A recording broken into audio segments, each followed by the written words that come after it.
It's another In Wheel Time podcast, a 30-minute mini version of our live Saturday broadcast from InWheelTime.com.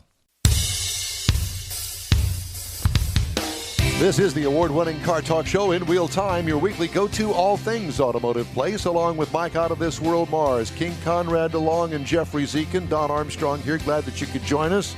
Jeff's sitting a little bit off camera, but he's here. Off is the key word. And I also want to point out that the Suze is joining us this morning right down there, knocked out on the floor. Not knocked out. I mean, she's sleeping down there, but you get the point. Anyway, thanks so much for joining us today. Right now we're going to talk to our good friend, Professor Jonathon Couch, couch racing and high school shop teacher. Jonathon, it's good to see you as always, and we really appreciate you joining us. Are you in Ennis today? No, I was in Ennis yesterday. Can you guys hear me okay? We can hear you wonderful. fine. Yeah. So okay, great. You're in Excellent. your shop, it looks like. I am. Well, what are you doing in there besides talking to us? Well, I ran out to H&P this morning, and they said they didn't have the data to support the show today, so I had to run home, and I just decided to do it here. Wow. They didn't have the data to support the show. Well, I don't know what that means. They didn't have the internet Wi-Fi strong enough. Oh, I see. I got you. Well, we appreciate you thinking of that. And you ran all the way back home just problem. to join us. Well, how nice. That's very thoughtful of you. We appreciate it because it would have been no big deal for you to call us up. Guys. Thank you. Well, you know, one of the things we really want to mention is, you know, we had Sarah on and Ashley on, and she talked about, you know, her relationship and how you had passed her on upward into the automotive industry and the engineering industry coming out of your class. But we know that you're also doing something with the Texas Short Track Racing Series. That's right, we are. We've had, it's been a rocky year with COVID and everything, but with even in all of that, with all the turmoil of the year, we've been able to provide them some pit crew help out there at the racetrack, which has worked out really good for the classroom as well, building an interest with the students in motorsports and those kinds of things, hoping to keep it alive. And boy, never has there been a time we needed it more. The NHRA race yesterday at Ennis was a ghost town. I mean, there just wasn't anybody there, and that scares me. But yeah, moving forward, you guys wanted me to talk about racing engines today, which seems appropriate. October's been a pretty strong month in motorsports. So what, was there anything specific you guys wanted me to talk about, or you just want me to start talking and kind of steer me? Well, yeah, go ahead. You can talk, because we know that you build some pretty well-known racing engines here in the Houston market. So tell us a little bit about what's going on in the shop right now. I hear a machine cutting something in the background. That's just the VFD running. So this is where horsepower is born. This is my baby, the guidance seat machine. Mine's rigged up with a VFD so I can control motor speed through frequency. So I maintain max torque, even though the motor's changing speeds. It's a handy thing you can do with three-phase. So here's on the machine. I don't know how well you guys can see it, but it's a 993 casting for a round track car. The rules are pretty tight in those, so that's probably where I'll begin. When you're building racing engines, in any case, you have to first ask what's going to be the purpose of that engine. What are we going to do with it? You know, and then the second thing you have to do is pick up the rule book, and you start figure out how you're going to outsmart the rule book. And so in this case, for example, the cylinder head is limited to a 194-150 valve. It has to be an open chamber casting, and any machine work done to the cylinder head has to be done with a 360-degree cut, and the guide is the center point. So a couple of hints: they don't tell you what part of the guide has to be the center point, and they gave me 343 thousandths to work with, so that's helpful. But it's got some pretty big bowl cuts in it that I've just finished, and the valve seats all have a racing profile on them, and so that lends the question, right? What's the difference between a racing valve job and a repair? Well, if we're working on grandma's grocery getter, I have one setup. I have one cutter with one set of angles on it, one specific profile, and I can go through the seats, and the only thing that changes is the valve diameter, seat to seat, intake and exhaust.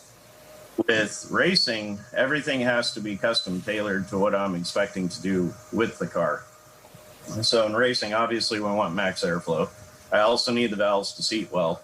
So there's a balancing act there and things you have to do to the valve seat to ensure that, especially at higher RPM and especially when the valve seat's taking a pounding.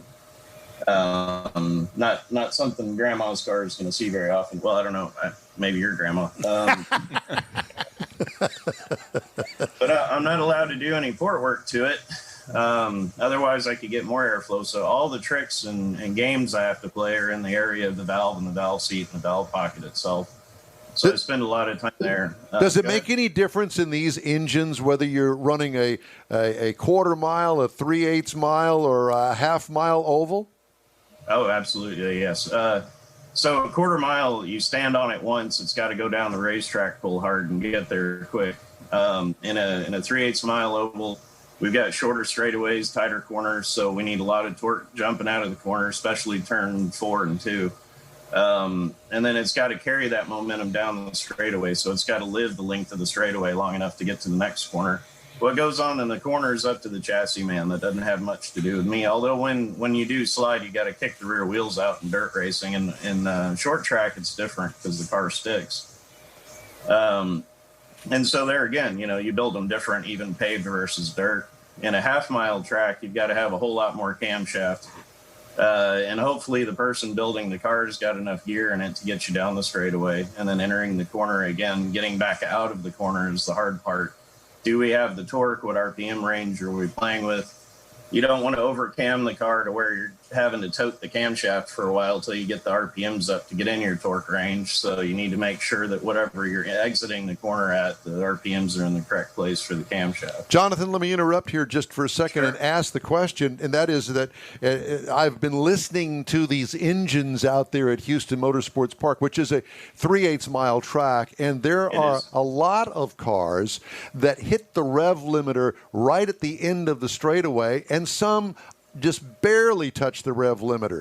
It seems to me that they're kind of missed the real setup if they have to hit the rev limiter too early on before the end of the straightaway. Am I wrong on that, or how do you work that? So to kind of confirm your suspicion, anytime we hit the rev limiter, that is an anomaly. That's not good. That's not what we want, because when you hit the rev limiter, now you're wasting energy that you could have used. Yeah, that's what I'm thinking. Right. You've outspun the capability of the engine at that point. But furthermore, to kind of lend some credit to the guys that built the car, built the engine, built the chassis, you have to build the car around the driver. And so the combination has to match the person driving more so than, it's not the engine builder's fault. It's not the chassis guy's fault. It's not whoever put the rear end together.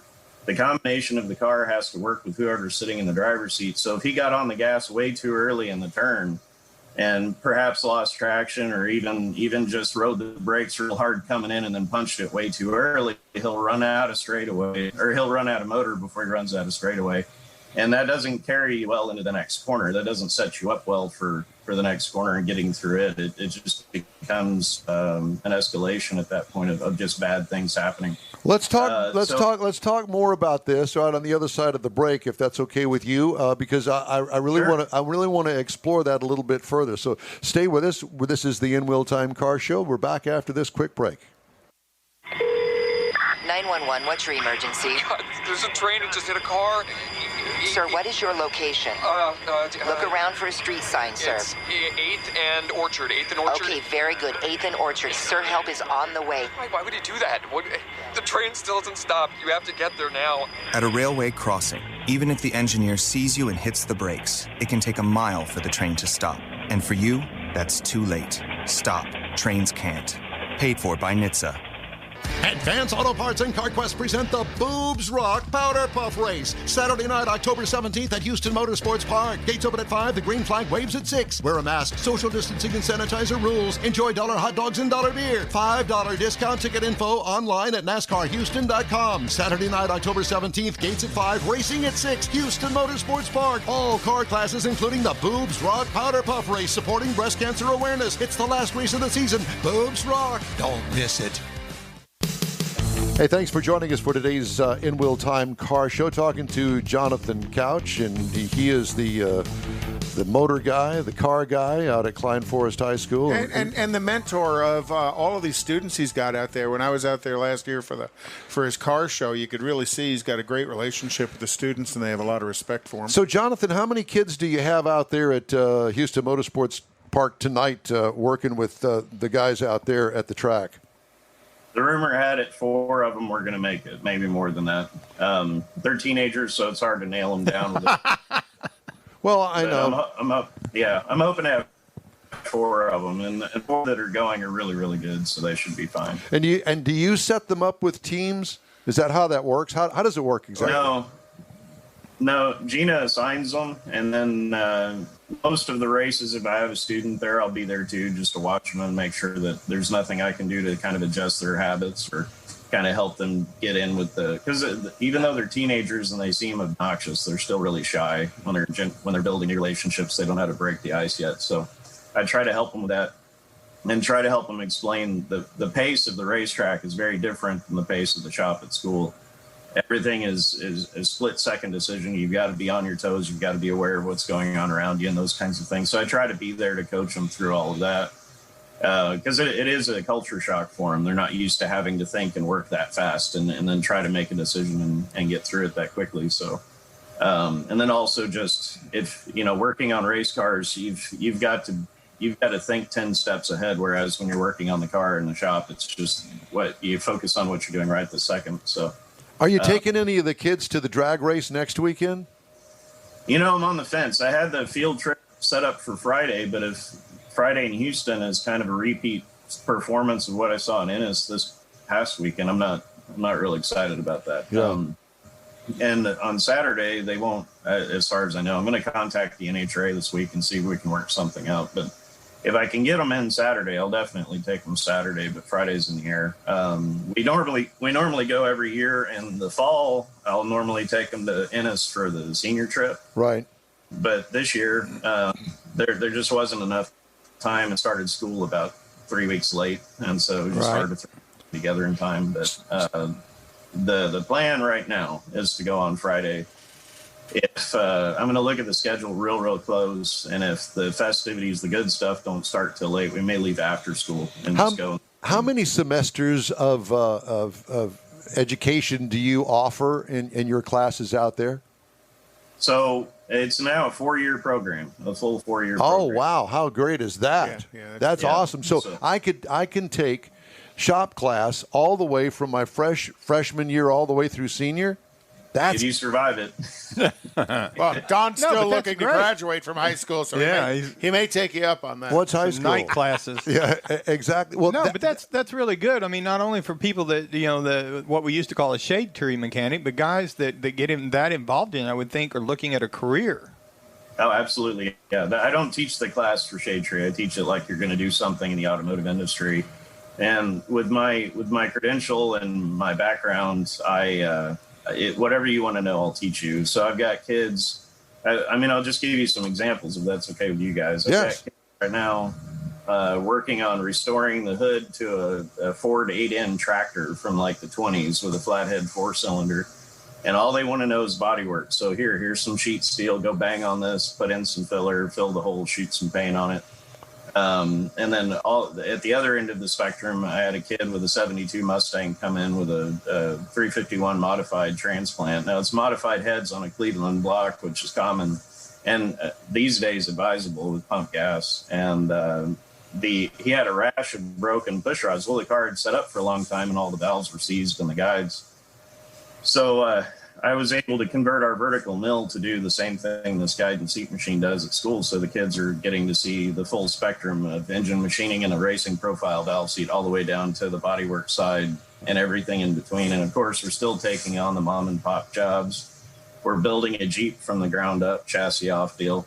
We blasted the chassis and sprayed it, and we just got the body back the other day. So the kids are getting the full spectrum as much as I can teach them. And if they ask me anything specific, I'm happy to tell them what to do or which way to go or here's how that works. And well, Yeah, you're providing them such a well-rounded opportunity of, running a shop like an independent repair shop, running a race shop, running a body shop, giving them the opportunity on the machining side of things. I know we talked about welding as well. You're giving them lots of choices of a future.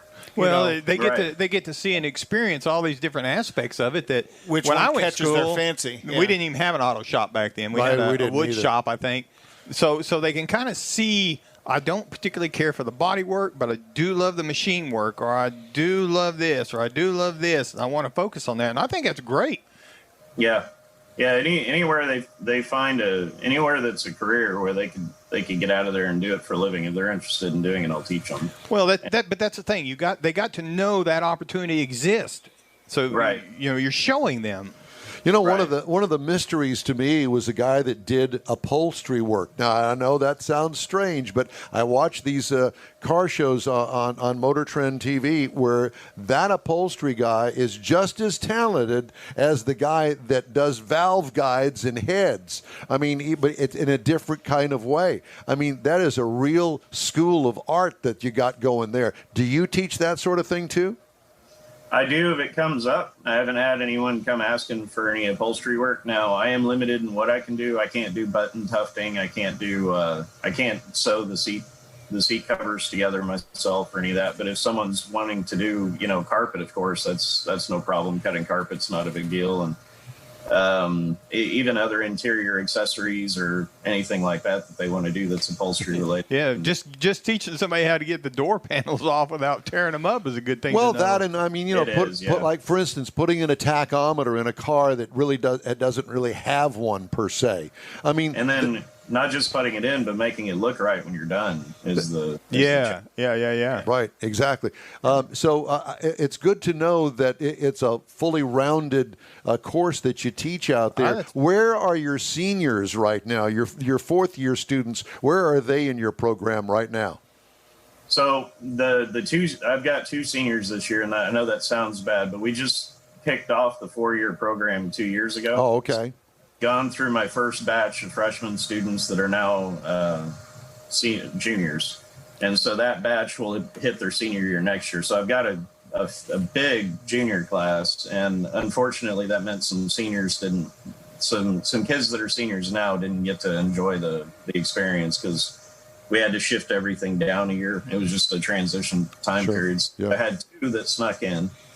And both of them are well on their way to heading towards higher ed, much like Ashley did. The one girl I had, Tanya, her dad owns a performance shop, and he's wanting her to work with him, I think.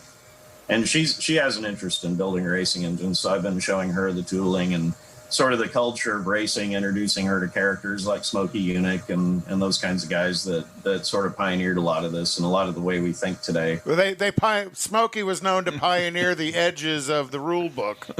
That's right. The gray area where we all operate now. Yeah, exactly. What is your male to female ratio there in the makeup of all your classes? Let's see. This year I'll claim 85 students, even though 81 are enrolled. There's 4 that just hang out in there because they love auto tech and they couldn't get in for various reasons. Out of the 81 I have enrolled, I have 2 females right now. And last year I had the highest female count at like 4 or 5. I can't remember exactly, but it's pretty skewed. It's pretty skewed one way. Well, John, I would love. Go ahead. I would love to see more girls get involved, but I'm sure there's an intimidation factor walking into the boys' club and trying to shake things. You've got to be the right girl for it, especially right now to put the boys in the place. But I'll share something with you from my perspective out in the automotive industry, the repair facilities. Women have a true advantage over men on the side of management and service advising because they have an ability to explain things, I think, a little bit more understandably than... Or at least a willingness to. Jonathan, it's great to talk to you. We're run out of time. See you tonight at Houston Motorsports Park. Thanks so much for joining us and giving us an education here on the In Wheel Time Show. We appreciate it. No problem. See you next time. All right, we'll see you next time. Thanks so much. Hey, you've got something to say? Open the cutouts and let us know. All you have to do is shoot us an email, info@nwheeltime.com. Splash and go. And we're back with Konrad's Car Clinic after this. Uh-oh, Brad's buzzed. Oh, yeah? Yeah, he's starting with the woots. And now a speech. I just want to say that friendship is about heart and brain. Who's with me? Good thing is, he knows when he's buzzed. And my brain is saying, when it's time to go home, somebody call me a ride. Love that guy. Me too. Know your buzzed warning signs? Call for a ride when it's time to go home. Buzz driving is drunk driving. A message from NHTSA and the Ad Council. A social distancing tip. While the CDC urges you to avoid close contact, like hugging or shaking hands, there are other non-physical ways to say hello. Wave, wink, use sign language, salute, smile, give the peace sign, throw up an air high five, do jazz hands. Remember, stay a minimum of 6 feet or 2 arms length away from others and stay home if you can. For more info, visit coronavirus.gov. Let's all do our part because we're all #AloneTogether. Brought to you by the Ad Council. You're on the In-Wheel Time Car Show. Thanks for riding with us today. Time now for Konrad's Car Clinic, and we're going to talk about making deposits. Well, in an engine, there's kind so of many different things. And that's why I'm going to go ahead and go straight to the bank or something. There's two kinds of deposits basically that are made inside of your engine. There's an oil-based deposit and there's a fuel-based deposit. And this article I gathered from a friend of mine, Dustin Wilhite, and I thought it was pretty informative. Go ahead and start the video. Usually the question is, what's the difference between an oil-based deposit and a fuel-based deposit? And if you kind of look at it, and let's make it in a simple terms, an oil-based deposit would be like a molasses deposit. A fuel-based deposit would be like a sweet tea. So if you boiled that molasses on heat, it would leave that deposit on the back of that intake valve like that. And that creates all kinds of drivability concerns inside the engine. And then a fuel-based deposit is kind of like boiling sweet tea. And by the time it's all gone, really most of it is evaporated out, and what's left is a little bit softer deposit to clean up and not as hard. So you've got to know what kind of deposits are inside the engine as far as what action you're going to take to clean it. Generally, fuel deposits accumulate quickly, and with the right chemistry can be cleaned up relatively easy. Oil-based deposits create a much harder deposit because when the oil evaporates out, there's a much more heavy carbon deposit left behind that's a lot more difficult to clean up, and it takes a different kind of cleaner to clean it up. And one cleaner doesn't clean up both deposits, even though they're both hydrocarbon. As you apply heat to them, the deposit itself changes significantly. So oil-based deposits, where does that oil come from that's in the engine? Basically, it comes from the PCV system. So as the engine's running, there's always a little bit of oil vapor coming in through the PCV system. And if you look at this throttle body, you can see how it's kind of got this greasy schmutz deposit all over. Schmutz. It's Yiddish. It's a technical term. It's Yiddish for greasy, grimy Go for guts. Go for guts. Uh-huh. So it's pretty easy to clean up here, but it's much more difficult to clean down on the valve and inside the combustion chamber. But all of these deposits create drivability concerns for you. Everybody's seen the Shell commercial talking about valve deposit and how it affects the drivability. Here's a picture of a fuel injector. And the problem with a fuel injector is when those deposits get in those areas, that bottom V, a deposit gets there and the injector hangs open. And it's always dripping fuel into the engine. Well, the upper part of the injector picture there, when the deposits get on the tip of that pintle where the hourglass shape is, all of a sudden it stops creating a vapor of the fuel going in, and you get these large droplets of fuel that don't burn efficiently. So you've got to manage the deposits that happen in your engine. Generally, the easiest way to do it is get ahead of it. Don't wait till the deposits are there and then go in and try and clean them up. Keep the system clean using the chemistry that dissolves those deposits, like deposits dissolve themselves. So when you're looking to clean up on the fuel side of things, there are fuel additives that you can use. Using top-tier fuel helps. that'll help keep the deposits clean. When it comes to the oil deposits, that oil vapor that's coming through the PCV kind of layers up over time, kind of like painting a door so many times that it won't close anymore. That's how those oil deposits build up. And you want to clean those up safely. You want to clean them from the top down to the metal. You don't want to get underneath them with an alcohol or a water-based product that expands real quickly, and then all of a sudden you blow these chunks of carbon off into the engine. So you want to do them correctly, safely for the catalytic converter and safely for the oxygen sensor. But you want to do it on a maintenance interval. Don't wait until they're so bad they've created problems. So stay ahead of your car with proper vehicle maintenance. Very interesting. You know, they do make an additive thing that you can buy at the HEB pump. Have you seen that? Yeah, Additech. Yeah, Additech. That's strictly the gasoline side of things. That's the gasoline side of things. Yeah, does that stuff work? I haven't tested Additech, and we haven't tested Additech, but I would assume they wouldn't be able to sell it unless there was some effective performance of it. Interesting. I remember one time the guy down the street bought a car. Well, we're talking a long time ago. $25 car, 65 Ford, inline 6-cylinder. We're going to kind of see what's wrong with the engine. We took the valve cover off. There was so much sludge, it was a black valve cover underneath the valve cover. Oh, yeah. Everything was just solid. There. Oh, yeah, Everything nothing moved. That's an oil deposit. That's going to be really hard to clean up. The easiest way to clean that up is with a paint scraper and a pressure washer. Oh, we cleaned it up by putting the valve cover back on and told them to haul it away. Detroit's biggest seller of luxury vehicles isn't Cadillac anymore. What? It's GMC. GMC's high-end Denali and AT4 lines are outselling General Motors' traditional luxury brand in the U.S. this year, according to figures from GM and the Automotive News Data Center. Buyers paid an average of $57,218 for a Denali and $53,989 for the AT4, topping BMW, Audi, and Jaguar. GMC's profile will raise further next year with the Hummer electric pickup, giving the clunky gas guzzler of the 2000s new life as GM's first electric vehicle. So it's not the luxury vehicle, it's the luxury pickup truck. Exactly. Well, luxury SUVs as well. Well, that wasn't what he said. And, you know, mid-engine Corvettes, they hit another production snag this past week, parts shortage that held up the assembly line in Bowling Green, Kentucky. They're going to restart the factory again this coming Monday. You heard they introduced a new upgrade Corvette. You know, typically you got the Stingray, the Grand Sport, and then the Z06. Corvette has announced that they are going to be releasing a hybrid Corvette. And what the hybrid Corvette's going to have, it's going to have these hybrid power engine or motors driving the front wheels. So not only do you have a mid-engine Corvette, it's going to be an all-wheel drive Corvette with the front axles electrically driven. Here we go. Good. If baby could talk, she'd say a lot. You'd know what she's thinking and what makes her happy. But unfortunately, baby can't talk or remind you.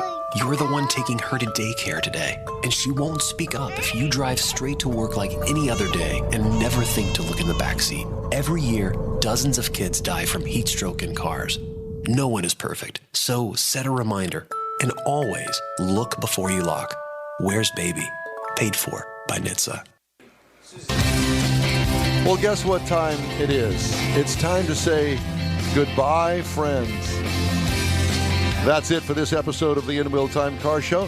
Hey, when you're on Facebook, please give us a like and tell your friends about us. You'll get Konrad's unicorn hunting features, along with all things automotive all week long. The In Wheel Time Car Show streams on Facebook, YouTube, and on InWheelTime.com, our website. 30-minute daily podcasts are available on Apple Podcasts, Spotify, Stitcher Radio, iHeart Podcast, Google Podcast, and Podcast Addict, among others. Special thanks to all of our guests today. The In Wheel Time Chief Engineer is the fabulous David Ainsley. Our video and marketing inner tube is Jeffrey Zekin. This week's In Wheel Time Car Show is produced and directed by Don Knotts. For booking agent and podcast man Mike Out of This World Mars, his royalty King Konrad DeLong, and more Jeff Zekin, I'm Don Armstrong saying so long for now. We hope you'll join us live from Houston Raceway Park in Baytown for the NHRA Spring Nationals. Yep, next Saturday, 9:30 a.m. to noon, right here on the Smoke and Mirrors Network. Thanks for being part of the In Wheel Time family. We'll see you tonight for the Boobs Rock Show out there at Houston Motorsports Park. So long for now. We'll see you next week. Hey, thanks for checking us out.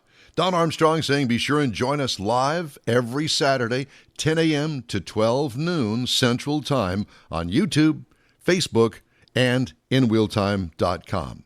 Our podcasts are also available on Apple Podcasts, Spotify, Stitcher Radio, iHeart Podcast, TuneIn, Google Podcast, and Podcast Addict. We'll see you next time.